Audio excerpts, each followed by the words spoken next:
कथेचं नाव आहे शिकंजा. लेखिका दीपा वर्दे. गाडी वाड्यामध्ये शिरली तेव्हा मध्यरात्र उलटून गेली होती. काळा मच्च अंधार, अवघ्या परिसरावर काळं कापड अंथरल्यासारखा गुडूप. डोळ्यासमोर धरलेली स्वतःची बोटं देखील दिसत नव्हती. जयंताने गाडीचे हेडलाईट्स चालू केले. अंधार कापत प्रकाशाचे 2 रस्ते निर्माण झाले. आजूबाजूचा किट्ट काळोख किंचित मागे सरकला. जयंताने समोर नजर टाकली. साधारण 20-25 पावलावरती ती वास्तू उभी होती. त्याच्या कुणा पूर्वजाने रामावतारात बांधलेली. आयुष्यात आपल्याला कधी या वास्तूचा आसरा घ्यावा लागेल असा विचार त्याच्या मनाला आजवर चुकूनही कधी शिवला नव्हता. मुंबईत जन्मला, लहानाचा मोठा झाला. एवढ्या मोठ्या उद्योगपतीचा एकुलता एक लेक म्हणता लाडाकोडात वाढला आणि लाड शिस्तीचा ताळा जमला नाही म्हणून बिघडला. वय वर्ष 28. गोरा पान, उंच शिडशिडीत, देखण्यात मोडेल असा, बेदरकार उर्मट वृत्ती, त्यात भपकेबाज कपडे, उच्च राहणीमान, त्यामुळे चटकन ध्यान खेचणारा. आपल्यातल्या या खुबींची त्याला लवकरच जाणीव करून दिली गेली. त्यामुळे एकूणच थिल्लर व्यक्तिमत्व. अभ्यासात यथातथाच. महत्त्वाकांक्षी पालकांनी पैसा चारून इंजिनिअरिंगला टाकला, परंतु त्याने परीक्षेच्या पेपरांची नासाडी करण्यापलीकडे काहीही साध्य झालं नाही. शेवटी पोराने 4दा गटांगळ्या खाल्ल्यावर घरच्यांनी हा वायफळ अट्टाहास एकदाचा सोडला. त्याच दरम्याने वडिलांनी जगाला रामराम ठोकला. म्हणता पोर आता देवाला सोडलेल्या कोंबड्यासारखं निश्चिंतपणे गाव उंडारत होतं. लगाम कुणाचाच नव्हता. हातात उभा पैसा खेळत होता. मात्र एक खरं, सट्टेबाजीत त्याच्या इतका पारंगत दुसरा सापडला नसता. इंद्राच्या दरबारातला कुणी जीव असला पाहिजे हो. सगळा ह्याचा थाट अय्याशी. त्यातही त्याची आई लेकाचं कौतुक करायची. मोठ्या मोठ्या कसिनोजमधून त्याला आमंत्रणं यायची. त्याच्या वर्तुळात तो जयंत ऐवजी द ग्रेट गॅम्बलर म्हणून ओळखला जायचा. बऱ्याच कोवळ्या वयात त्याला बाई बाटलीचा नाद लागला. चरस, अफू, गांजा, डिझायनर्स ड्रिंक्स असल्या वस्तूंचं सेवन तो सराईतपणे करायचा. त्यामुळे 28व्या वर्षीही तो भलताच निब्बर पुरुषी, सगळं जग कोळून प्यालासारखा अनुभवी व राबस दिसायचा. गाडीला ओठंगून जयंत क्षणभर स्तब्ध उभा राहिला. आजूबाजूच्या वातावरणाचं अवलोकन करण्याचा त्याने प्रयत्न केला. काळोखात बुडालेली ती समोरची वास्तू, आजूबाजूला दबा धरून उभीशी वाटणारी रुंद बुंद्यांची झाडं, त्या मंद प्रकाशात चारकोल पेंटिंग्समध्ये दाखवतात तशी अंदाजाने दिसत होती. वेगवेगळ्या रातकिड्यांचा संमिश्र आवाज त्या शांत वेळी धोक्याचा इशारा दिल्यासारखा कर्कशपणे घुमत होता. काय साली जागा आहे, कुणी मुर्दा पाडला तरी कळायचा नाही. तो स्वतःशीच चरफडला. खरं तर दुपारी मुंबईहून पसार होईस्तोवर या वास्तूची आपल्याला आठवण सुद्धा नव्हती. पुढे काही मार्ग मिळेस्तोवर तरी आपला पडाव इथेच टाकावा लागणार आहे यार, त्याने हताशपणे एक झणझणीत शिवी हासडली. केव्हा तरी लहानपणी त्याची आजी या घराच्या आठवणी रंगवून सांगायची. आडगावात बांधलेलं ते घर, 11 एकरची सभोवताली जमीन आणि मग त्यासमोर मैलभर खारटाण, त्याच्या पुढे समुद्र, अरेबियन सी. भरतीच्या वेळेस खारटाण भरतं, मग सलग समुद्र दिसतो. त्यातून बोट नेता येते का गा आजी? छोटा जयंत हातावर गाल पेलत विचारायचा. आजी हसायची. ढोपरा एवढं पाणी असतं रे, फार नाही काही. मात्र पाणी संध्याकाळी मागे सरलं की मोठाले शिंपले, समुद्रफेसाची फुलं, वेगवेगळ्या रंगांचे शंख शिंपले मिळतात बघ. पूर्वी आम्ही तिथे गेलो की समुद्राच्या पोटातली ती दौलत शोधता शोधता तासाचे तास जायचे. पुढे मात्र जे पाणी दिसतं ना, तो मात्र खरं समुद्र आहे हां. त्यात कोळी जातात मासे मारायला. त्यांच्या मचव्यांवरचे दिवे रात्री रांगेत लुकलुकताना दिसतात बघ. आजी एकदा जाऊया ना तिथे. शी, शक्य तरी आहे का? कशाला मम्मी तुम्ही त्याच्या डोक्यात नको नको त्या कल्पना घालताय? 100 वर्षापूर्वीची मोडकळीला आलेली वास्तू ती. धड टॉयलेट बाथरूमची सुद्धा सोय नाही. घाण तर किती मणभर. अंगावर झुरळ पडल्यासारखी त्याची आई शिसारली. वासुकी घर स्वच्छ ठेवतो, उगाच नावं ठेवू नकोस. कोण वासुकी आजी? आहे एक ब्राह्मण, तिथेच राहतो. देवपूजा करतो, साफसफाई करतो आणि वास्तूही राखतो. सध्या तिथला करता करविता तोच आहे बाबा. आपलं असून जातंय कोण?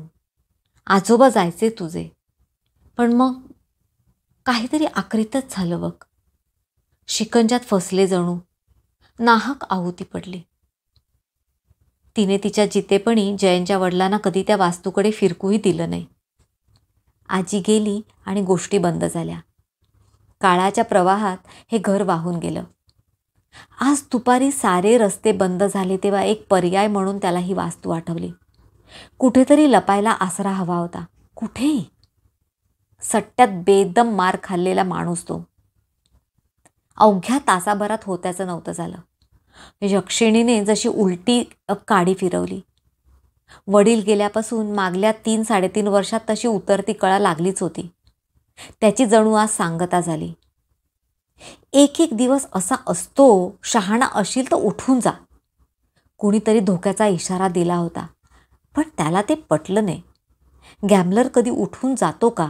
मूर्ख लेकाचे. हाच तर या खेळाचा अलिखित नियम आहे. आणि पुढे कशावरून जिंकणार नाही? No risk no gain, to not speak in vain. त्याने सूचना देणाऱ्याची खिल्ली उडवून त्याची बोलतीच बंद केली होती. आयुष्यात पहिल्यांदा अंगावरची चेन काढून त्याने टेबलावरती टाकली आणि मग एक वस्तू पुढे सरकतच गेली. एवढ्या मोठ्याचा लेख, ह्या वर्तुळात त्याच्या नावाचा केवढा दबदबा. त्याला माघार घेणं कसं शोभेल? त्याच्या आत्मसन्मानाला अशाने गालबोट लागलं असतं. हरतोय म्हणता तो अधिकच इरेस पेटला. समोरच्याच्या चेहऱ्यावरचे कुत्सित भाव, औपहासिक हास्य पाहून आणिच हिरिरीने खेळू लागला. प्रतिस्पर्धीला नेस्तनाभूत करायच्या अट्टाहासापायी उरलं सुरलं किडूक मिडूकही हातावेगळं झालं. तो कफल्लक झाला. तासाभरात उलट्या अंबारीत बसला. त्याची पत घसरली. उठा आता जयन साहेब, की तुमची ही द्रौपदी अजून बाकी आहे. मालकाने बाउन्सर करवी निरोप पाठवला. पहिल्यांदा तंबी दिली म्हणून आवाज मिश्किल होता. आणि थोडा वेळ रेंगाळलो तर कॉलर पकडून बाहेर फेकायला कमी करायचा नाही याची जयंताला पुरेपूर खात्री होती. केम जयंतभाई, लखपतिया पची फुटपतिया थई गयाने. त्यारे करता હતા. सांभाळो सांभाळो. एक पोट्या शेठ त्याची जाता जाता विकेट काढून गेला. तो तिरमिरून उठला. काही सेटल तर करायचं नव्हतंच. अंगावरचे कपडे तेवढे त्याचे होते. तो बाहेर आला. नेमकं कुठे जावं त्याला समजेना.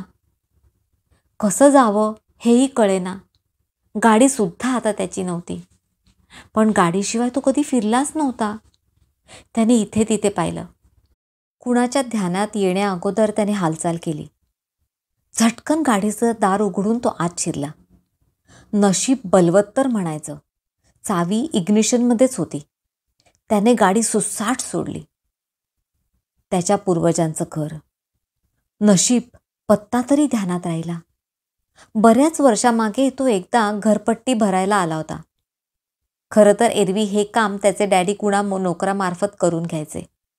पण ह्या खेपेस तो जातीने आला होता, मित्रांबरोबर, एक मजा म्हणून. भरपूर उर्राक पिऊन गावात पोरांनी धुमशान घातलं. गावातल्या पोरीबाळींची हकनाक छेड काढली. सोडा वॉटरच्या बाटल्या खसा फेसाळून फेकल्या. काचांचा हा ढीग पाडला होता. अंगात कली शिरल्यासारखी बेफाम वागली होती सगळी. आता त्या प्रसंगाला नाही नाही म्हणता 8-10 वर्ष झाली. त्याने स्वतःशीच मोजमाप केलं. तेव्हा इथे वासुकी होता. त्यांची इस्टेट सांभाळणारा वासुकी. आणि त्याची ती पोरगी रत्ना, काळी कुळकुळीत मुसळासारखी, तुकतुकीत कांतीची, पिवळ्या घाऱ्या बारीक डोळ्यांची, सदैव लाल परकर व काळ्या पोलक्यात वावरणारी. झुकल्यासारखी हात पुढे सोडून पाठीला थोडं पोक काढून चालायची. कशी तरी वेगळीच वाटायची. परंतु पोरांना तिचाही मोह सुटला नव्हता. वासुकीला पोरी माडीवर पाठवायला सांग रे. पोराने त्याला गळ घातली. जयंतही काही सोवळा नव्हता. सर्वाआधी त्यानेच तिला जवळ ओढली असती. पण तेव्हा जयंतचे वडील हयात होते. डॅडींच्या कानावर ह्यातलं काही गेलं तर पैशांच्या पिशवीचं तोंड आवळायचे. या धास्तीने त्याने मोह टाळला होता. वासुकी, ए वासुकी, त्याने पुन्हा कडी वाजवली. जरा वेळ तशीच स्तब्धता गेली आणि मग त्या एकमजली बसक्या वास्तूत मागे कुठेतरी एक दिवा मिणमिणला. आत वावरायची पायरव ऐकू आली व मग कोयंडा निघाल्याचा आवाज आला. कर्र करीत पुढचं दार उघडलं गेलं. डोक्यावरचं पागोट सांभाळीत वासुकी अदबीने पुढे झाला. धाकटे धनी, तुम्ही एकटेच काय? जयंतच्या खांद्यावरून त्याने टाच उंचावून मागे नजर टाकली. हो. जी, सामान गाडीत? नाही, सामान काही नाही. मनात आलं तसाच निघालो. शब्दात जमेल तेवढी बेफिकिरी ओतून जयंत बोलला खरा, पण वासुकी त्याच्या शब्दाला फसल्याचं काही दिसलं नाही. डोळे किंचित आकुंचित करून त्याने जयंतकडे एक धूर्त कटाक्ष टाकला. आधीच कातावलेला जयंत वासुकीची ती जाब विचारणारी नजर पाहून अधिकच वैतागला. बघतोस काय असा टक लावून? खोटं बोलतोय का? हो मागे, माझी झोपायची सोय बघ. वासुकी कुमान आत वळला. जयंतने गाडीची चावी खिशात टाकली. क्षणभर तो उंबरठ्याबाहेर आजूबाजूचं निरीक्षण करीत रेंगाळला. असल्या मोडकळीला आलेल्या या वास्तूत पुढची सोय होईस्तोवर दिवस काढावे लागणार या विचाराने तो भलताच विमनस्क झाला. त्यात उद्या आधी तातडीने त्याला पैशाची काहीतरी तजवीज करायला हवी होती. एकावर एक घासायला सुद्धा खिशात 2 दमड्या नव्हत्या. नशीब गाडीत पेट्रोल फुल होतं म्हणून, नाहीतर चांगलीच गोची झाली असती, तो स्वतःशीच म्हणाला. घरात जायला त्याने पाऊल उचललं आणि दरवाजाच्या चौकटीवरती त्याचं डोकं दांडकन आपटलं. सणकन कळ मस्तकात गेली. ऐक, काय भंकस काम आहे? दाराची पर्दी इतकी खाली करतात का कोणी? नॉनसेन्स झाले. पूर्वजांचं घर आहे धनी. इथे ताठा कामाचा नाही, थोडं नम्र व्हावं लागतं. कानाखाली आवाज काढीन. मला शहाणपणा शिकवतोयस? 2% भटुरडा चला मला अक्कल शिकवतो. ह्या पुढे लायकीनं राहायचं काय? फालतूमध्ये माझा रस्ता कापायचा नाही. तो चिडला. वासुकीच्या तोंडासमोर खटखट टिचक्या वाजवत त्याने तंबी भरली. माफ करा की धनी, उगाच रागावला. कमरेत झुकून हात जोडून वासुकी नम्रतेने म्हणाला खरा, पण त्याच्या देहबोलीत तसूबरही दिलगिरी जयंतला जाणवली नाही. उलट आतल्या आत तो आपल्याला हसतोय असा त्याला भास झाला. जयंतने त्याच्याकडे निरखून पाहिलं. हा वासुकी आजीच्या लग्नात पाहुण्यांच्या तैनातीला होता म्हणून आजी सांगायची. म्हणजे नाही नाही म्हटलं तरी 20चा तरी असेल. आजीचं झालं लग्न 16व्या वर्षी. आजी गेली तेव्हा ती 92 वर्षाची होती. मग ह्याचं वय काय? आजही दिसतो साधारण 40शीचाच. बारीक असला तरी काटक आहे. गोरा रंग रापलाय. छोट्या छोट्या नीलमणीसारखे निळेशार पिचके डोळे. तोंडावर तेज आहे. नजरेत जरब आहे. चेहऱ्यावर शहाणपणाच्या रेषा आहेत. तरी जयंतच्या मनाने डावा कौलच दिला. मनात लाख राग असला तरी सध्या त्याला राखण्या वाचून गत्यंतर नव्हतं हे मात्र तो जाणून होता. धावाधाव करून वासुकीने पहिल्या मजल्यावरची एक खोली तयार केली. भराभर कोब्याची लाल जमीन ओल्या फडक्याने पुसून घेतली. बिछाण्यावरचा पलंगपूस बदलला. पिवळट झालेली परंतु स्वच्छ अशी मच्छरदाणी त्यावर सोडली. साऱ्या खिडक्या उघडून टाकल्या. हां, आत्ता हवेशीर झोपा धनी. काही खायला आणू? जयने तिरसटपणाने आवाज काढला. तोंडाने उत्तर देण्याची सुद्धा त्याने तसदी घेतली नाही. पाण्याचा तांब्या पेला खिडकीपाशी ठेवून वासुकी तिथनं निघून गेला. जयंतने अंगावरचा शर्ट फरकन काढून फेकला. वारा साफ पडला होता. निवांत झोपा म्हणे. सालं झाडाचं पान औषधाला पण हलत नाहीये आणि म्हणे निवांत झोपा. बटाट्यासारखा उकडून निघतो इथे मी. ह्या त्याच्या परिस्थितीला वासुकीच कारणीभूत असल्यासारखा त्याच्या नावाने शंखध्वनी करत जयंत बिछाण्यात आडवा झाला. आपल्या आयुष्याचा चढता उतरता आलेख मनाशी घोळवताना त्याला कधी डोळा लागला समजलंच नाही. दुसऱ्या दिवशी जयंतने जवळचं शहर गाठलं. तिथल्या एका 2 नंबरी धंदेवाल्याला पकडून त्याने आपली एस्टीम 42,000ला विकली. इतके कमी? VS आहे, 1000 नाही. तो खरं तर सौदा ऐकून तडकलाच. साहेब, गाडीचे पेपर्स नाहीत. तरी आम्ही काय पण विचारलं का? हाय तशी चीप रवून घेतली ना. आता अशा परिस्थितीत भाव घटणार नाही तर काय? अरे पण लाख कुठे नाही गेले? पोलिसांचं काय? गाडी कोणाची? तुम्ही लाख सांगाल हो आमची म्हणून. मी सांगतो ना माझी आहे म्हणून. म्हणजे झाली? कागद नको? म्हणजे सगळा चोरीचा मामला. म्हणता प्रत्येकाचे खिशे गरम करायला लागतात. त्यात फेंडर चेपलंय, टायर फ्लॅट आहे, मागच्या टायरला नावाला देखील थ्रेडिंग उरलेलं नाही. कंडिशन पहा साहेब, बिलकुल राखलेली नाही. खर्च तर आहेच, तो कोण करील?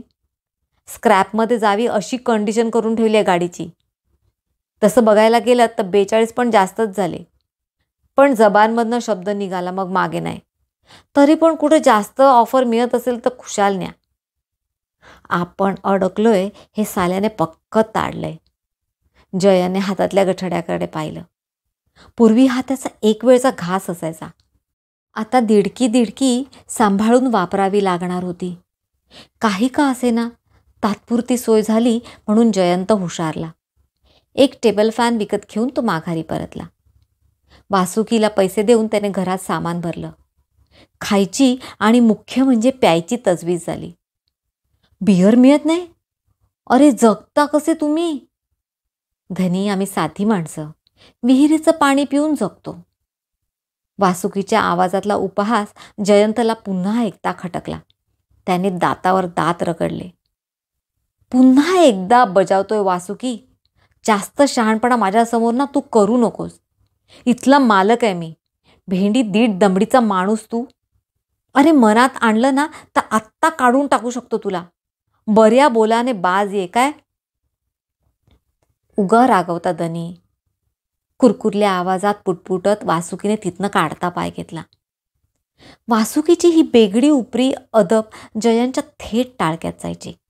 जाता येता त्याचं मान तुकवून अभिवादन करणं त्याला भलतंच वैतागवाणं वाटायचं. त्यात एक प्रकारचा उपेक्षित सूर असायचा. लहान मुलाला अरे तू मोठा रे म्हणून थोरली खेळवतात ना, तसंच वाटायचं. जयंतला येऊन आता आठवडा सरला. खायचं भरपूर, तडस लागेस तोवर प्यायचं आणि मच्छरदाणी सुस्त पडून राहायचा हा एवढाच त्याचा दिनक्रम ठरून गेला. वेळ घालवायला कवेत तेवढी तनुलतिका हवी होती असं त्याला राहून राहून वाटत राहिलं. तशी गावातून सोय झाली असती, पण आयुष्यात आजवर त्याने पैसे खर्चून साथ अशी कधी मिळवलीच नव्हती. त्याच्या व्यक्तिमत्वावर भाळलेल्या कितीतरी पोरी फक्त त्याच्या इशाऱ्याची वाट पाहत ताटकळत असायच्या. कुणाला तरी बोलून तरी घेता आलं असतं. पण मग नेमकाच कुणाला सुगावा लागला आणि मग सुतावरनं स्वर्ग गाठत इथवर येऊन पोचले म्हणजे आलीच की आफत. छे, विचार सुद्धा नको. तरी हा अजगरासारखा पसरलेला दिवस प्रणय क्रीडेत कसा चुटकी सरशी सरकला असता. निदान रत्ना. त्याला अचानक 2 दिवसापूर्वीचा प्रसंग आठवला. नुसत्या तेवढ्या आठवणीने त्याच्या अंगावर सरसरून काटा फुलला.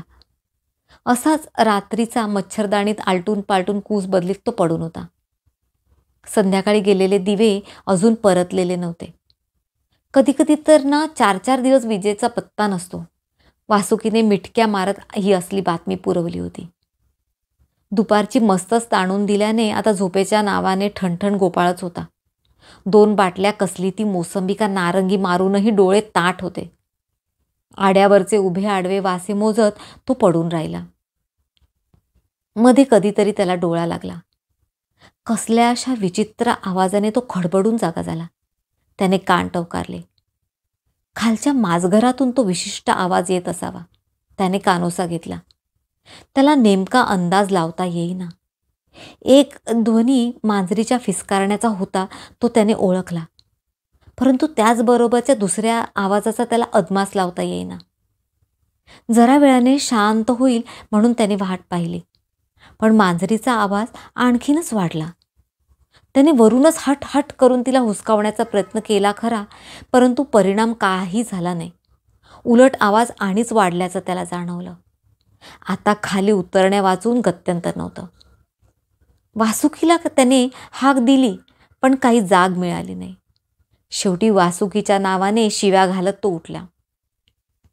अर्ध्या जिन्यावर पोचताच त्याने आवाजाचा रोख ओळखला. पडवीतून आवाज मुद्रित होत होता. तो भराभर जिना उतरला. माजगर ओलांडून तो आडोशाच्या पडवीत टोकावला. पडवी लांब सडक होती. डोळे थोडे काळोखाला सरवल्यावर पडवीच्या थेट टोकाला त्याला कसलीशी हालचाल दिसली. त्याने पुन्हा एकदा डोळ्याची उघडझाप केली. तिथल्या बैठ्या खिडकीतून चंद्रप्रकाशाचा एक कवडचा खाली जमिनीवर उलगडल्याने काळोखाची तीव्रता बऱ्यापैकी ओसरली होती. जयंतने जे पाहिलं ते मात्र त्याचं रक्त गोठवण्यास पुरेसं होतं. निवळलेल्या काळोखात फरशीवर एक मोठालं मांजर पाठ वर काढून आक्रमक पावित्र्यात दात फिसकारत बसलेलं त्याला दिसलं. त्याचा माव मावचा टेम्पो एव्हाना टिपेस पोचला होता. मांजरीच्या त्या आक्रमक पावित्र्यातही जयंतला दहशत, प्रचंड भीतीची लहर स्पष्ट जाणवली. आणि मांजरीसमोर ती बसली होती, तीच रत्ना. मांजरीसारखीच पाठ वर काढून लहान मुलं बेडूक उडी घ्यायला सज्ज होतात ना, तशी. मांजरीच्या प्रत्येक मावनंतर तीही एक वेगळाच आवाज घशातून काढायची. आवाज काढताना तिचे मानेचे स्नायू कथ्थकमधल्या तोड्यासारखे शरीर न हलवता पुढे मागे व्हायचे. मांजरीवर रोखलेली तिची पिवळट नजर मात्र जरा देखील विचलित होत नव्हती. समोरचं दृश्य जोखत जयंत तसाच उभा राहिला. रत्नाच्या आक्रमकतेत एक आत्मविश्वास होता, वरचढपणा होता, यशाची निश्चिती होती. समोरच्या मांजरीला ती जणू खेळवत होती. आपल्याला खात्री असलेला यशाचा क्षण थोडा जाणीवपूर्वक ताणत होतीच जणू. आता काहीतरी घडणार होतं आत्ताच, त्याच्या नजरे देखत. जयंतच्या हृदयाने वेग घेतला. समोर दोघींच्या आवाजाने उच्च बिंदू गाठला. वातावरण कसं भरून आलं, दाटून. आत्ताच हाच तो क्षण. त्याचा जीव दडपला. एका अनामिक भीतीने त्याची पकड घेतली. कानाकडे ओघळणारी घामाची धार त्याला स्पष्ट जाणवली. मांजरीची भीती त्याला आपली असल्यासारखी चाटून गेली. रत्नाच्या शरीरात फुलून आलेला उन्माद त्याला इथवर जाणवला. तिच्या शरीरातली सुप्त हालचाल त्याने टिपली. हाच तो क्षण. आता काहीतरी घडणार होतं निश्चित. त्याला सारं असह्य झालं, नकोसं झालं. रत्ना! तो जीवाच्या आकांताने ओरडला. निमिष मात्रासाठी भूमीचं जसं भ्रमण थांबलं. तो क्षण तिथेच गोठला.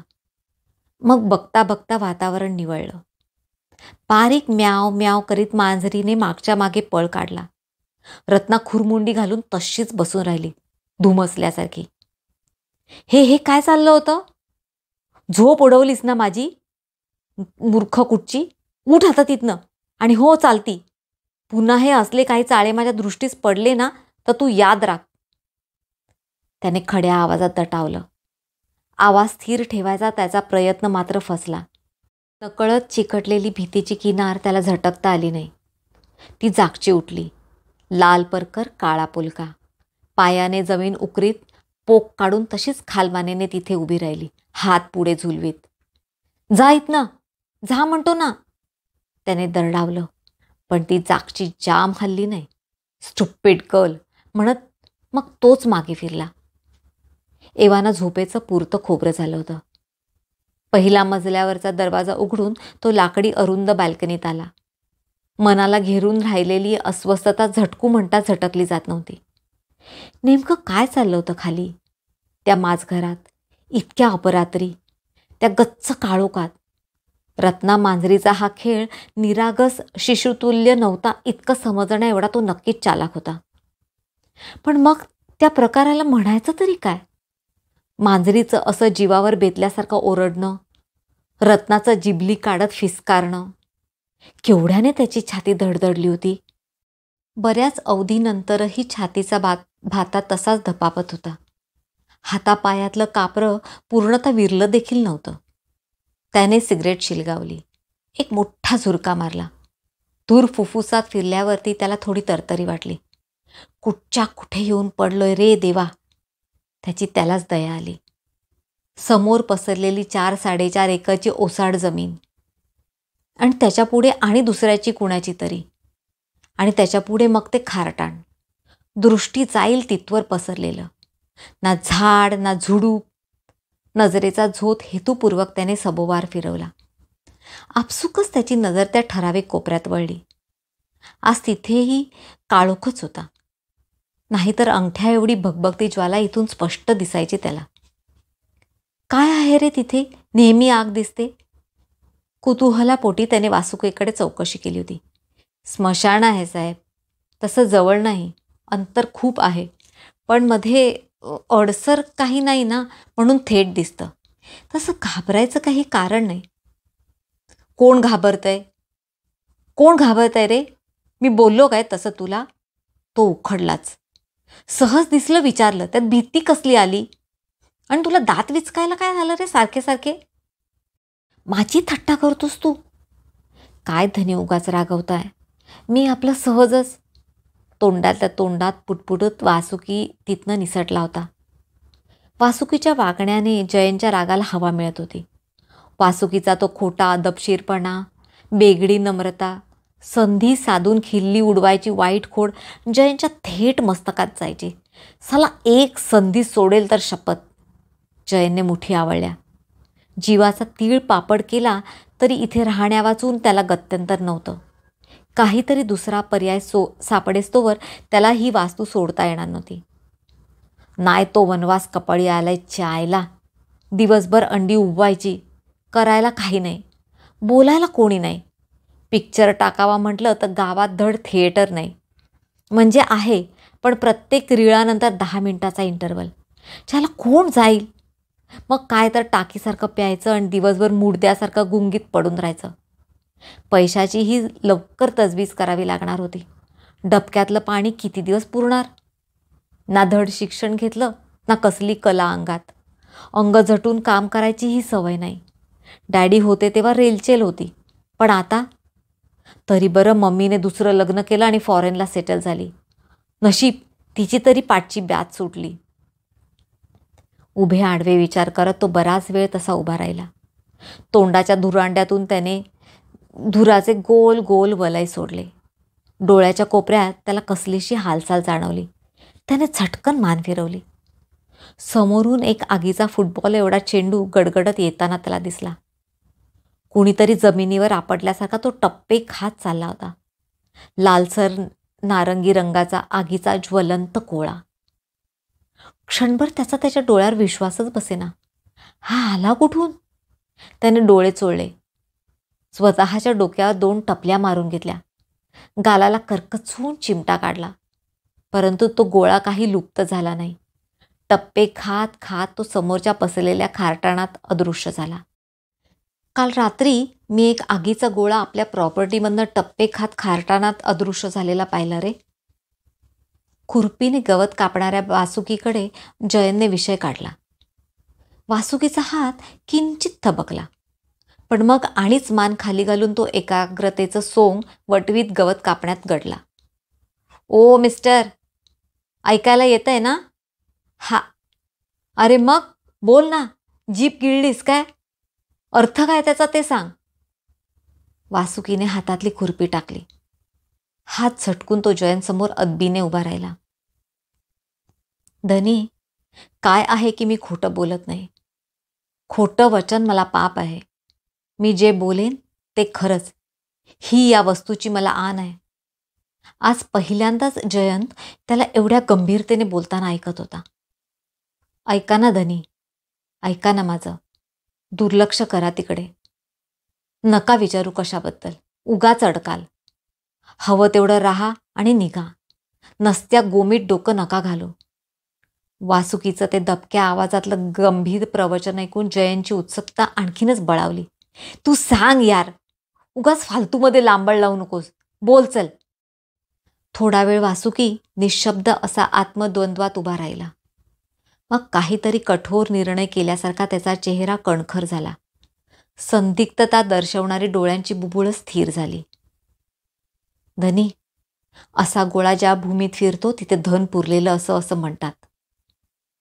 धन? जन उडालाच. आणि हा खुळा आपल्याला विसरून जायला सांगतोय? येडाच म्हणायचा. म्हणजे इथे तहानेने जीव चाललाय आणि हा विहिरीवरचं आवरण बाजूला करू नको म्हणतोय. मॅड कुठचा. धन? कसलं धन रे? धन धनी, धन. ज्याचं मोलही लावता येणार नाही आजच्या काळात, इतकं धन. हैला, पण ते आहे कुठे? जमिनीत. त्याचे पेटारे असतात, संदुकी असतात. ह्या जागेतून गोंडा गडगडत समोरच्या खारटाणात गेला बरोबर? परफेक्ट. म्हणजे एवढ्या पट्ट्यात कुठे? अरे चल ना तर मग, दुपारी गावातून लोक बोलाव, खाण्याला सुरुवात करूया. दुकानातला हलवा वाटला का? घेतला आणि खाल्ला. अशा जमिनीत ही संपत्ती सांभाळायला मोठाले नाग असतात. राखणदार म्हणतात त्यांना. त्यांना ह्या पेटाऱ्यांचं नेमकं ठाव ठिकाण माहीत असतं. अशी खणायची मोहीम काढणारे तुम्ही काही पहिलेच नाही धनी. बरेच आलेनी गेले. संपत्तीचा लोभ कुणाला सुटलाय. पण बघा, हाती काय आलं? धुपाटणं. त्याचं पण एक कारण आहे. असं खणायला घेतलं की ते राखणदार खालून ते पेटारे सरकवतात. त्यांना नेमकी भुयारं ठाऊक असतात. अशा खुबीने पेटारे हलवतात की गावात तर एक छदाम सुद्धा नाही. उगाच पाट्या टाकणं होतं. हे पेटारे काय तुम्हाला वरची जमीन खणल्यावरती लगेच मिळणारे असं वाटलं? 1.5-2 पुरुष खोदावं लागतं. खाली दगड लागतो, पाणी लागतं. त्यातून हे धन शोधावं लागतं. आणि धनी का? पण आमच्या प्रॉपर्टीत आहे म्हणजे आमचंच ना. मग आम्ही आमचं खाल्लं तर त्या राखणदाराच्या बापाचं काय गेलं? याचे तुम्ही मालक नाही. या इस्टेटीचे खरे मालक जाऊन शतकं गुजरली. पोरं नालायक निघाली, जमिनी विकल्या. अशी जमिनीच्या उतार्यावरची कितीतरी नावं बदलली. पण ते खरे मालक नाही. ही संपत्ती त्यांची नाही. साहजिकच त्यांना ती मिळणार नाही. सरळ सोट हिशोब आहे. ते मी बघतो रे. आईला नाही ते मला मिळेल. तुला सांगतो ना तेवढं कर. 8-10 लोक बोलावून आण. समजलं? पुढचं मी बघतो. आणि मुख्य म्हणजे ते तोंड मीठ. मध्ये फांदे मारू नको. जयंतचा चेहरा उजळला. त्याला नवस पुरण चढलं. काही झालं तरी आता हे धन मिळवायचंच. त्याने जिद्द धरली. असा अम्मा पैसा आपल्या हाती खेळणार? पुढचे मनोरे रचण्यात तो रमून गेला. पुढे अहोरात्र खोदकाम चालू झालं. पण धन सोडा साधी फुटकी कवडी सुद्धा सापडली नाही. बियाणं असतं तर बरं झालं असतं. बरी आयती नांगरली गेली आहे जमीन. वासुकी मध्येच एकदा शाब्दिक चिमटा काढून गेला. आई शपथ या वासुकीच्या साल्याने ना नरटी लावली. थांब, त्याची चांगलीच सालटी काढतो हरामखोर लेकाचा. 12 खडीत जयनने वासुकीच्या 7 पिढ्यांचा यथेच्छ उद्धार केला. 2-4दा त्याने वासुकीला हाका देखील मारल्या. पण त्याचा कुठेच पत्ता नव्हता. त्या 5.5 दिवसांच्या मोहिमेत वासुकीने कशाला म्हणून बोट लावलं नाही. रत्ना मध्ये मध्ये दिसायची. सध्या काही हवं नकोची जबाबदारी तिच्या त्या झुकलेल्या चिंचोळ्या खांद्यावर होतीच जशी. तरी त्या दिवशीच्या त्या मांजऱ्याच्या प्रतापापासून तिचंही दर्शन तसं दुर्मिळच झालं होतं. दिवसेंदिवस जयंतची अस्वस्थता वाढत होती. एकतर जगाच्या पार टोकाला येऊन पडल्यासारखं झालं होतं त्याला. त्यात हे ओसाड घर. TV नाही, रेडिओ नाही, घरात फर्निचर नाही, ना कुणी बोलायला ना चालायला. गावात जायचं म्हटलं तरी 1.5 मैलाचा रस्ता. पैसे होते ते सांभाळून वापरावे लागत होते. त्याला असल्या काटकसरीची प्लॅनिंगची सवयच नव्हती. त्यातनं धड आवडीचं खाणं ना पिणं ना पार्टी. मैत्रिणीची मखमली मिठी नाही ना त्यांचा सुगंधित सहवास. तरी मागल्या आठवड्यापासून एक हुरूप होता. काहीतरी हाताला लागेल आणि उखळ पांढरी होईल. हा ऐच्छिक बंदिवास एकदाचा संपुष्टात येईल. पुन्हा एकदा ताठ मानेने आपल्या वर्तुळात वावरता येईल. केवढ्या उमेदीने त्याने पूर्ण मोहिमेवर देखरेख केली होती. परंतु त्यातून निष्पन्न काय झालं? त्या साल्या वासुकीची नायरी नडली. हरामखोर लेकाचा. सिगरेटचे त्याने भक्का भक्का झुरके घेतले. वैतागून उरलेलं थोटू खिडकीतून दूर अंधारात भिरकावलं. अरे चायला, दुपारची संध्याकाळ झाली, कळलंच नाही. हातातला मद्याचा ग्लास त्याने एका दमात रिकामा केला. टेबलावर ग्लास ठेवणारा त्याचा हात भलताच अस्थिर होता. डोळ्यांची झापडं दुकानाच्या बिघडलेल्या शटरासारखी आपसुकच खाली घसरत होती. पोटात हा आगीचा डोम उसळल्याची त्याला जाणीव झाली. खायला आण रे, ऐ वासुकी, त्याने जडावलेल्या जिभेने कशी तरी फरमाईश सुनावली. कुणी ऐकली की नाही हे देखील समजण्याच्या तो पलीकडे होता. मान छातीवर टाकून तो बिछाण्याला टेकून बसला. लाळेची एक बारीक धार ओठाच्या मधून ओघळून शर्टावरती गळते आहे ह्याचंही त्याला भान नव्हतं. जिन्यावर पावलं वाजली. त्याची तंद्री भंगली. पुन्हा एकदा पोटातल्या भुकेने जाग केली. ऐ कोण आहे तिथे, तो गुरकावला. त्याने नजर उचलून वर पाहिलं. वासुकीऐवजी रत्ना हातात ताट घेऊन उभी होती. तिने कोपऱ्यातला मोठा टिपॉय खसकन खेचून जयंतसमोर ठेवला. तळलेल्या कालव्यांचं ताट तिने त्याच्यावरती ठेवलं. कालव्यांचा खमंग वास जयांचा जठराग्नी प्रज्वलित करून गेला. त्याची नजर रत्नावर पडली. शिडशिडीत काळी भोर रत्ना. तीट लावली तरी दिसायची नाही असा स्वच्छ काळा वर्ण. अंगात तोच तो लाल परकर व काळा पोलका. पाठीवर लांब सडक परंतु निरंजनातल्या वातीसारखी पातळ वेणी. असू देत ती हाडकुळी, असू देत ते पोक पाठीला, असू देत दाताची पंगत पुढे, तरी ती एक स्त्री होती. रत्नाच्या स्त्रीत्वाकडे तो आकर्षित झाला. जयंतच्या वृत्ती चाळवल्या. एरवी ती त्याला हेतुपूर्वक टाळायचीच. वावरताना कधी ओझरती दिसली तर. आज प्रथमच तो तिला इतक्या जवळून पाहत होता. नकळत त्याचा श्वास विस्कटला. निष्ठा, नियमांचं आळं असं कधी मनाने घालून घेतलंच नव्हतं. त्यात इतक्या दिवसांचा उपासमार. जयंतचं गात्रन गात्र ताठरलं. तोंडात लाळ गोळा झाली. त्याने आवंडा गिळला. पूर्वकल्पना रंजनाने कानात रक्त घूं घूं कायला लागलं. डोळे चकचकले. छातीचे ठोके वाढले. पाठमोऱ्या रत्नावरती त्याने बहिरी ससाण्यासारखी झडप घातली. तिला कच्च विळखा घातला. रत्ना घाबरेल, किंचाळेल, खर डोक्यावर घेईल, प्रखर विरोध करेल, हे सारं त्याने गृहीत धरलं होतं. परंतु प्रत्यक्षात तसं काहीच घडलं नाही. उलट त्या उद्दीपित स्थितीतही तिच्या अंगाचा बर्फासारखा थंडगार गिळगिळीत स्पर्श त्याला प्रकर्षाने जाणवला. तिचं ते थंडगार शरीर, गांडुळाला हात लावल्यासारखा त्याचा लिबलिबीत स्पर्श, खवलट असल्यासारखी कातडी. त्या अर्धजागरूक अवस्थेतही त्याला कमालीची शिसारी आली. त्याने झटकन हात मागे घेतला. ती तशीच नेहमीच्या संथ गतीने मागे वळली. तिचे पिवळट बारीक डोळे त्याच्या डोळ्यांना भिडले. त्या नजरेखाली तो झेलपाटलाच. एक अनामिक भीती त्याला चाटून गेली. त्याच्या डोळ्यात हीच भीतीची छाया उमटली असावी. ती हसली, खळाळून हसली. तिचे पुढच्या माळेला सोडून पुढे आलेले 2 दात त्याला दिसले. किंचित आत वळलेले, शुक नासिकेसारखे, पिवळे जर्द, लालसर छटेचे. कितीतरी जणांचे दात असे असतात की, पण त्या तिच्या डोळ्यांना आणि त्या दातांना आपण एवढे का घाबरलो त्याचं कोडं त्याचं त्यालाच उलगडेना. पुढे सरायचा उत्साह तर केव्हाच मावळला होता. तो मागे वळला, तोच त्याचा तोल गेला. जयंत बिछाण्यात कोसळला. तो तिथेच आडवा झाला. मध्ये आठवडा गेला. जयंत इरेच पेटला होता. आहे हाताशी पण मिळत नाही म्हणजे काय? खिसाही रोजच्या रोज थोडा थोडा हलका होत होता. लवकर काही गवसलं नाही तर खरोखरच नांगर हातात घ्यावा लागेल ह्याची त्याला कल्पना होती. बापजाद्यांच्या कृपेने डोक्यावर छप्पर होतं, पण पोटाला कोण घालेल? त्यात परत नसत्या सवयी. त्याला नेमकं काय करावं सुचेना. इतके इंग्रजी सिनेमे पाहिले, त्यात असल्या संपत्तीचा कुठेतरी सुरागा असतोच. डोकं वापरून तेवढं शोधून काढावं लागतं. त्याने सभोवार एक शोधक नजर टाकली. त्याच्या डोक्यात एक चांदणी चमकली. वासुकी, ए वासुकी, वरचा पोटमाळा काढ. परवा मला बरेच पेटारे दिसले तिथे. तिथे काही मिळणार नाही धनी. जुन्या जुन्या ट्रंका आहेत बस. त्याचा पण पत्रा गंजलाय, भोकं पडली आहेत.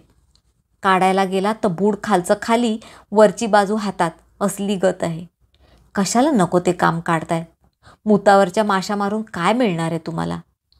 आई शपथ वासुकी, चायला शिक्षकच व्हायचा रे तू. हां, काही बोला, आहेच आपलं घोडं पुढे. तुझा सल्ला मागितला का मी? मग तोंड मीठ, चढ वर आणि काढ खाली. आत्ता धनी? त्यापेक्षा उद्या कोणाला तरी मदतीला बोलवीन म्हणतो. काही नको, आत्ताच काढ. तू काढतो का मी काढू? मी काढतो. वासुकी पोटमाळ्यावर चढला. जयंत त्याच्या मागोमागच होता. का कुणास ठाऊक, जयंतचा वासुकीवर काडी मात्र विश्वास नव्हता. त्याने मारे तोंड भरून अदबशीरपणाचा आव आणून धनी धनी केलं तरी तो आपल्याला तसूभरही किंमत देत नाही असं त्याला राहून राहून वाटायचं. हा वासुकी या शोधकामात पहिल्या मोक्याला पथभ्रष्ट करायला झिजकणार नाही ह्याची त्याला खात्री होती. तुम्ही कशाला धनी, खूप कोळिष्ट कायत वर. उगाच कपडे खराब. तू हो ना पुढे, चायला माझी काळजी करतोय. मग मात्र वासुकीने मिठाचीच गुळणी भरली. जयनने सगळ्या ट्रंका पिंप खालच्या माझघरात उतरवून घेतली. दुपारचं जेवण उरकून त्याने ट्रंका उघडायला घेतल्या. जुन्या मच्छरदाण्या, तसंच जीर्ण झालेल्या कपड्यांचा भरणा, ह्या पलीकडे सुगावा लागण्यासारखं काही सापडलं नाही. कपडे तर इतके जीर्ण झाले होते की उचलले तरी तुकडे पडायचे. एका पिंपात मात्र पितळी भांडी मिळाली. तीही खाऱ्या हवेने कलई जाऊन हिरवीगार पडली होती. त्याने प्रत्येक वस्तू, प्रत्येक कपडा स्वतः हाताळून निरखून उलटसुलट करून नीट तपासून पाहिला, पण कसला क्लू म्हणून काही सापडला नाही. ट्रंका बाजूला रच आणि भांडी गोणत्यात भर. कशाला धनी? कर सांगितलं की करायचं, नाही तर आता कानाखाली आवाज काढीन. वासुकी थबकला. हातातलं भांडं त्याने तसंच खाली ठेवलं. तो जयंतसमोर ताठ उभा राहिला. त्याने आपली हिरवीगार नजर जयंतवर अशी रोखली की ती नजर, त्यातला तो दाह जयंतला पेलवेना. नकळत त्याची नजर खाली झुकली. तरी उसनं अवसान गोळा करून तो गुरकावला. जा आता, गावातून टांगा आण. एक अवाक्षरही न बोलता वासुकी तिथून चालता झाला. टांग्यात पोती टाकून जयंतने गाव गाठलं. एक बरंसं दुकान पाहून त्याने ओझं हातावेगळं केलं. तात्पुरती तरतूद झाली. आलोच आहोत इथवर तर थोडा श्रमपरिहार करावा म्हणून तो मदिरागृहात शिरला. जयंत बाहेर आला तेव्हा काळोखाच्या साम्राज्याने त्याचं स्वागत केलं. दुकानं कधीच बंद झालेली दिसली. रस्त्यावरच्या दिव्यांच्या पिवळट मळकट प्रकाश रस्त्यावरती सुद्धा धड पोचत नव्हता. अतिमद्यपानाने त्याच्या झोकांड्या जात होत्या, पायात पाय अडकत होते. नशिबाने त्याला टांगा मिळाला. कोणी दार उघडलं त्याला आठवेना. बिछाण्यावरती तो कसा तरी आडवा झाला. कधीतरी मध्यरात्री त्याची झोप चाळवली. त्याने पडल्या पडल्याच कानोसा घेतला. आवाज वरच्या पोटमाळ्यावरून येत असावा. त्याने टेबलावरच्या घड्याळात पाहिलं. रेडियमचे काटे 12:10 किंवा 2ची संगती दर्शवत होते. शहानिशा करायच्या तो भानगडीत पडला नाही. तरी या अवेळी पोटमाळ्यावर कोण? नक्कीच एखादं वटवाघूळ कौलात अडकलं असणार, त्याने अंदाज लावला.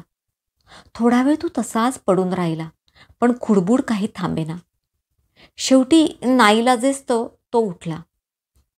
उषा शेजारचा टॉर्च उचलून गोल जिना चढून तो पोटमाळ्यावर पोचला. सकाळी ट्रंका पिंपांची विल्हेवाट लावल्यामुळे पोटमाळा आता तसा मोकळाच होता. देवादिकांच्या धुरकटलेल्या मोडक्या तस्विरी, कुठे एखादी तुटलेली गंजलेली बाज, या पलीकडे आता तिथे काही नव्हतं. त्याची जाग लागताच आवाज थांबला. तरी त्याने सभोवार टॉर्च फिरवला. पोटमाळ्याच्या पार टोकाला त्याला थोडी हालचाल दिसली. त्याने टॉर्चचा झोत त्या दिशेने फेकला. नीट निरखून बघता कोपऱ्यात अंक चोरून दडलेली रत्ना त्याला दिसली. त्याचं टाळकंच सटकलं. तू काय करतेस इथे? चल आधी खाली, त्याने दरडावलं. ती हलायचं नाव घेईना तसा तो आणीच खवळला. आता येते की मी येऊ तिथे? रत्ना हळूच बाहेर पडली. पुढे झुकलेले खांदे, पाठीला पोक, हनुवटी लाजेने जणू छातीला टेकलेली. तिचे एरवी पुढे झुलणारे हात मागे बांधलेले पाहून त्याला कसलासा संशय आला. हातात काय आहे तुझ्या? तिने काही नाही अशी नकारार्थी मान हलवली, पण ना मागचे हात पुढे घेतले ना मान वर केली. रत्ना! त्याचा आवाज आणीच चढला. त्या वासुकीला ही पण सामील असण्याची शक्यता होती. दोघांनी मिळून ह्याला काही मिळू नये म्हणून कारस्थान आखलं असेल तर? हात पुढे कर. तरी ती तशीच उभी. त्याच्या चढ्या आवाजालाही ती दाद देईना. रत्ना, तू आता गुमान दाखवतेस की वासुकीला बोलू? क्षणभर तिने जागच्या जागी चुळबुळ केली. मग नाईलाजेस्तव मागचे हात पुढे केले. हातात काहीतरी कुबकुबीत होतं. त्याने टॉर्चचा झोत तिच्या हातावर मारला. रत्नाच्या हातात एवढा मोठा मेलेला रक्तबंबाळ उंदीर त्याला दिसला. खिळसाने त्याच्या पोटातल्या आतड्या तोंडात आल्या. अंगावर सरसरून काटा फुलला. त्याने झटकन झोत तिच्या चेहऱ्यावर मारला. त्या क्षणी तिने नजर वर केली. रत्नाचं तोंड रक्ताने बरबटलेलं होतं. ती हसली. त्या थंडगार मेलेल्या डोळ्याने ती हसली. तिचे रक्ताळलेले पुढचे 2 दात विचकले. त्याची शुद्ध कधी हरपली त्याला समजलंच नाही. जाग आली तेव्हा तो बिछानात झोपलेला होता. एरवी त्याला झाला प्रकार एक दुःस्वप्नच वाटलं असतं, पण डोक्याला उगवलेलं आवळ्या एवढं टेंगूळ भलतीच कहाणी सांगून गेलं. वासुकी, ए वासुकी, क्विक! त्याने हाक दिली. जी धनी, काय झालं? कालचा प्रसंग सांगताना जयंतच्या आतड्यांनी पुन्हा कोलांट्या उड्या घेतल्या. तरीही त्याने यथास्थितपणे झाला प्रसंग वासुकीसमोर साकारला. रत्ना इथे नाही धनी, आणि काल तर तुमची विमानं आभाळात. खरं म्हणजे एवढं पिणं. आता शहाणपणा शिकू नकोस काय? इतकी पण काय मी झोकली नव्हती. सत्य आणि भ्रम ह्यातला फरक जाणण्या एवढी शुद्ध नक्कीच होती. उगाच शेंड्या लावू नकोस मला. काय बोलावं मी? माझ्या मते धनी, तुम्ही आता मुंबईला परतावं. वासुकीने विषय बदलून स्वतःला त्यातून काढून घेतलं. जयंत दाखवत नसला तरी आतून चांगलाच हादरला होता. या सर्व गोष्टी त्याच्या आकलन शक्ती पलीकडच्या होत्या. रत्नाच्या परवाच्या प्रतापानंतर तर त्याच्या मनाने उचलच खाल्ली. इथून निघायचं होतं, पण जायचं कुठे हा यक्ष प्रश्न. मुंबईला जाणं तर शक्य नव्हतं. दुसरीकडे कुठे गेला असता तर हातात पैसा तर हवा. उरता उरली ही जागा, पण इथेही जीवाला शांती नव्हती. अलीकडे तर ही तगमग अधिकच वाढल्यासारखी त्याला वाटत होती. वासुकीचं वागणं, त्याचं न बोलता धुमसणं, इतकंच कशाला, या वास्तूचीही एकूण अस्वस्थता वाढल्याचं त्याला जाणवत राहिलं. इथून निघायचा घोसरा त्याच्या मनानेही घेतला होता, पण पुन्हा तीच खळगी. अरे जायचं कुठे? रत्ना दिसेनाशी झाली होती. वासुकीनेही आपल्या जिभेतला गोडवा हरवला होता. तो उघडपणे फटकून बोलत नसला तरी वाणीतली धार जयंतला जाणवायची. त्याच्या नजरेतल्या जरबेला तो भिचकायचा. त्याच्या प्रत्येक हालचालीवर वासुकीची घारीसारखी नजर त्याला जाणवायची. साधं वासुकीला हाक मारणंही हल्ली त्याच्या जीवावर यायचं. नजरेनेच तो त्याला आता आपलं इथलं बस्तान उचला असं सुचवत राहायचा. वासुकी! शेवटची सिगरेट जयंतने शिलगावली. जिनीसारखा वासुकी समोर तत्परतेने हजर झाला. काय धनी, तू खोटं बोलत नाहीस वगैरे वगैरे मागे म्हणाला होतास, आठवतंय? जी. तर मला सांग, हे धन कसं मिळवायचं? धनी, तुम्ही इथे येऊन 2 महिने गुजरले आणि 15व्यात थंडी सुरू होईल. मग इथं बंगल्यात कुणी राहत नाही. का? 4 महिने हा बंगला बंद असतो. अरे पण का? कारण येणाऱ्याच्या सेवेला आम्ही नसतो आणि आमच्या खेरीज या वास्तूत कुणी काम करत नाही. आणि नाही गेलो तर? गावातलं कुणी कामाला आणून ठेवलं तर? जयंतच्या अरेरावीपणावर वासुकी फक्त उपहासाने हसला. पहा राहून, मी काय सांगू? त्या पहा राहूनमधलं छुपं आव्हान जयंतला झोंबलं खरं, पण ते स्वीकारण्याची हिंमत त्याला होईना. हुलपट्टी देऊ नको काय? जाणारच आहे मी, बघतो कधी ते. कधीही नको मालक, लवकर निघा. उद्या निघाला तर अतिउत्तम. एवढी घाई काय रे तुला? हां, घर माझं, तू कोण सांगणारा? बरं ते जाऊ दे. का रे, मगासचा माझा प्रश्न बरा सूममध्ये बाजूला सारलास. सांग, कशी मिळवायची? जसा तुम्ही प्रयत्न केलात ना तशीच. पण हेही ध्यानात ठेवा की नाही मिळायची. तुम्हीच कशाला, तुमच्या आजोबांनी कोशिश केली होती. त्या अगोदर आणि कोणी, आणि त्या अगोदर आणि कोणी. मग काय झालं? काय होणार? असं कोणीतरी कोणाचं खाऊ शकतं काय? तुमच्या आजोबांना मी किती समजावलं होतं, पण स्वार्थ जातो का माणसाचा? अजगराच्या विळख्यासारखे पाश आणि आणि घट्ट होत जातात. म्हटलं सोडा ते, आपलं काम नाही. मृगजळामागे नका धावू, नाच सोडा. उगाच सुखाचा जीव दुःखात नका घालू. अहो, आपलं आपल्याला खायला मिळालं तरी नशीब समजावं माणसाने. पण नाही ऐकलं. बुद्धीच तशी होते ना, ते तरी काय करणार? काळाने खेचून नेल्यागत त्या गोळ्यामागे धावले. घेतलं स्वतःहून खणायला. रात्रभर आले नाहीत. सकाळी दार उघडलं तर दारात पडलेले काळे निळे, तोंडात हा फेस. दंश झाला होता. उपचार करायला कुणी जीव तर शिल्लक हवा. असं असतं. म्हणून म्हणतो निघा. नसत्या चकव्यात अडकू नका. आपलं नाही ते हस्तगत करायचा अट्टहास का धरावा माणसाने? खोटी लालसाही. म्हणून म्हणतो बऱ्या हातापायी निघा. तरुण आहात. प्रयत्न केला तर हा म्हणता वर याल. हेही दिवस जातील. उगाच अंग चोरून बिळात बसलात तर मुंग्या मारून खातीलच ना. त्यापेक्षा बाहेर पडा. काहीतरी मार्ग सापडेल. ज्याने चोच दिली आहे त्याला काळजी आहे, तो घालेल दाणा. नका हातपाय असे गाळू. बराच वेळ जयंत गप्प होता. ठीक आहे, आजच निघतो मग, असं म्हणाला खरा, पण त्यात त्याचं मन नव्हतं. आजोबाला मिळालं नाही म्हणजे नातवाला मिळू नये काय? हे काय लॉजिक झालं? एवढ्या संपत्तीवरती तुळशीपत्र सोडण्याएवढा तो काय त्याला मूर्ख वाटला? पण आता वासुकीशी वाद नको म्हणून त्याने त्याच्या होत हो मिसळला. एक काम करतोस? कसल्याच्या क्षुल्लक कामासाठी त्याने वासुकीला गावात पिटाळला. जयनने मग पुन्हा एकदा पोटमाळ्यापासून ते थेट स्वयंपाकघरापर्यंत प्रत्येक कानाकोपरा कसोशीने तपासला. पण निराशा फक्त पदरात पडली.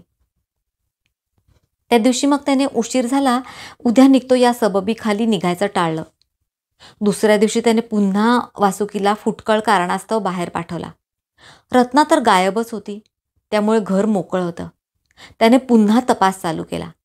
घराचे वासे, खिडक्या, भिंतीतले चोरकप्पे, वरच्या दिव्या भोवतालचं जुनं प्लास्टर ऑफ पॅरिसचं काम, कुठे म्हणून शंकेला जागा सोडली नाही. साधारण दुपारच्या दरम्याने जयंत वासुकीने आणलेल्या टांग्यातून निघाला.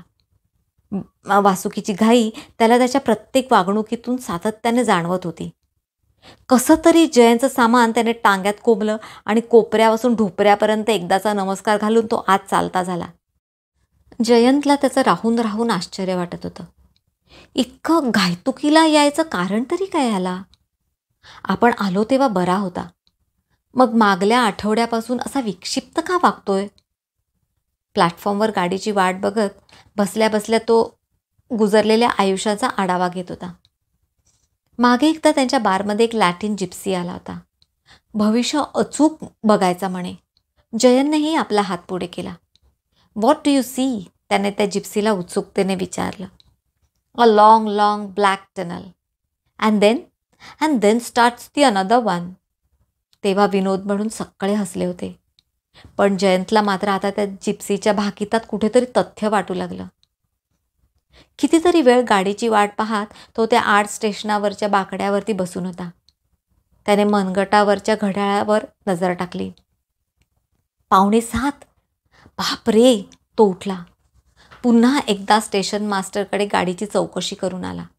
पुन्हा एकदा त्या तरकटी स्टेशन मास्टरने गाडी तासभर लेट असल्याचं सांगून त्याला फुटवला. त्याने सिगरेट चिलगावली. धुरांच्या रिंगणाची साखळी करत तो बसून राहिला. पायाकडे काहीतरी हुळहुळलं. त्याने झटकन वाकून पाहिलं. एक मांजरीचं रोडावलेलं विधभर पिल्लू त्याच्या पायाला आपलं शरीर घाशीत होतं. हट हट! त्याने बुटानेच त्याला ढकललं. आपले अणुकुचीदार दात त्या मांजराने म्याव असं करून फिसकारले आणि जयंत स्तब्ध झाला. त्याच्या नजरेसमोर तो दिवस साकारला. रत्ना आणि मांजरीचं ते द्वंद्व. अरे, ती पडवी आपण तपासलीच नाही. तीच तेवढी शोधायची राहून गेली. जावं का मागे? नाही गेलो तर मन खात राहील. प्रश्न एवढ्या दौलतीचा होता. पण वासुकी आडवा आला तर काय एका हाताने पालथा पाडेन. चायला समजतो कोण तो स्वतःला. दुरून येणाऱ्या गाडीकडे दुर्लक्ष करून जयंत पुन्हा टांग्यात बसला. थंडी मी म्हणत होती. रस्त्यावर काळं कुत्रं सुद्धा दृष्टीस पडत नव्हतं, इतका शुकशुकाट होता. गावात त्याने टांगा सोडला. पोटात कावळे जाम जाग करत होते. एका गुत्त्यात तो घुसला. मद्याचे गुडके घेत ऑमलेट पाव संपेस्तोवर 10 वरून काटा पुढे सरला होता. टांगेवाल्याला दुप्पट पैसे चारून त्याने घर गाठलं. 4-5दा कडी खडखडावूनही कुठे हालचाल दिसेना. त्याला आश्चर्य वाटलं. वासुकी नेमका गेला कुठे? पुन्हा एकदा जोरात दार वाजवावं म्हणून त्याने थाप वर नेली आणि दारावरचं एवढालं कुलूप त्याच्या दृष्टीस पडलं. अरे च्या, कुलूप म्हणजे घरात कोणी नाही. वासुकी कधीच ही वास्तू सोडून कुठे जात नाही असं म्हणाला होता ना एकदा. मरुदेत, हे एकदम बेस्ट झालं. निवांतपणे झडती घेता येईल. वासुकीच्या बोचऱ्या नजरेचा प्रहार तर टळेल. बॅटरीच्या सहाय्याने त्याने भला मोठा दगड शोधून काढला. मग कुलूप तोडायला कितीचा वेळ लागतो? त्याने दार आत ढकललं. एक कुबट वास त्याच्या घ्राणेंद्रियात शिरला. वास्तविक त्याला घर सोडून पुरते 6-7 तासही गुजरले नव्हते. मग हा थंडावा, हा कुबट हरवस वास. एक भीतीची लहर त्याच्या पाठीच्या मणक्यातून सरकली. परिचित वावरामुळे त्याने अंधारातच स्विचबोर्ड शोधला. 2-4दा बटण्यांचा खटका दाबूनही काही फरक पडला नाही. अंधार कायम राहिला. त्याला कुलूप तोडताना बॅटरी बाहेरच ठेवल्याची आठवण झाली. तत्पर त्याने तो बॅटरी घेऊन आला. कसल्याशा अगम्य अनोख्या जाणीवेने त्याचा कब्जा घेतला. आजूबाजूला पसरलेला दाट अंधार, त्या दारं खिडक्या आडवी फळकुटं मारून कच्च बंद केलेली. खरं तर त्यामुळे घरात ऊब असायला हवी होती. पण इथे तर थंडी मी म्हणत होती. त्यात तो कसला तरी विचित्र वास. श्वास घ्यायलाही जड पडत होतं. गूढ वातावरण निर्मितीने त्याच्या मनावर दडपण आणलं. आत तर जायचं होतं, पण पाऊल उचलायची धमक होत नव्हती. शेवटी हिंमत करून तो पडवीत पोचला. मधला दरवाजा त्याने ढकलला. कर्र करीत दार उघडलं. इथेही जणू अमावस्या अवतरली होती.